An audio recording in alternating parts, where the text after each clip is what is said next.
على بسم الله والصلاة والسلام على رسول الله وعلى من تبع اليوم الدين. في جديد منحة البطالة صدر المرسوم التنفيذي المعدل ومتمم للشروط وكيفية الاستفادة من منحة البطالة والتزامات، حيث صدر في العدد السادس من الجريدة الرسمية الصادر ب 22 جانفي تعديلات كبيرة تخص منحة البطالة. نقرأ في المادة الأولى: يهدف هذا القانون تعديل وتتميم بعض أحكام المرسوم التنفيذي رقم 70/22 مؤرخ في 9 رجب عام 1443 الموافق ل 10 فبراير 2022 ليحدد شروط وكيفية الاستفادة من منحة البطالة ومبلغها وكثرة التزام المستفيدين منها.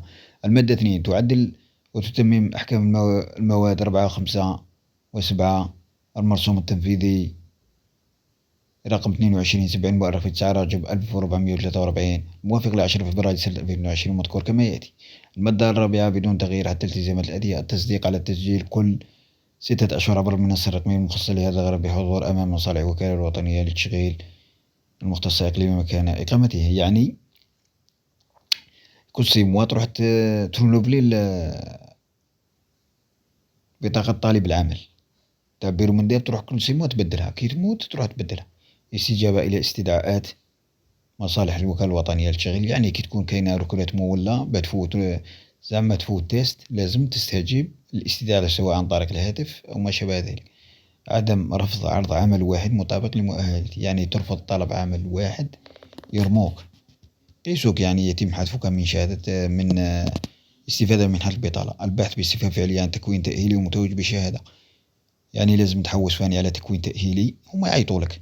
الباقي دون تغيير. المادة 9: يستمر المستفيد الموجه نحو التكوين في تقاضي منحة البطالة خلال فترة التكوين، يعني إنسان اللي عيطولو يدير تكوين يقعد يخلص من منحة البطالة. المادة 7: يحدد مبلغ منحة البطالة التي يتقاضاها المستفيد 1800، يعني 18,000 اللي هي 1,800,000 بعدما كانت 1500.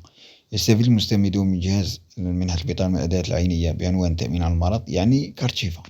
تحدد الحصة المستحقة بعنوان اشتراك الاجتماعي المقتطع من منحة البطالة المستفيدين التقاعدات بنسبة 7% من مبلغ هذه المهنة. يعني يقولوا لك 7%، يعني مش 7%، يقول لك مبلغ رمزي. تقع تكاليف التغطية الاجتماعية بمجال التأمين الصحة على تلك الدولة. تتاح منحة البطالة شهريا لمدة سنة واحدة قابلة للتجديد، يعني يدفعوها لك لمدة سنة ويعودون لك عام الثاني. هذا ما صدر في القانون.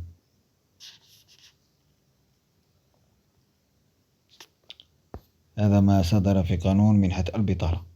أي جديد أو ما سوف يتم ربما تعديله في الأيام المقبلة أو ما شابه ذلك سوف نقوم بنشره على هذه القناة. لا تنسوا الاشتراك في نشر العلم والمعرفة ليصلكم الجديد. السلام عليكم ورحمة الله تعالى وبركاته.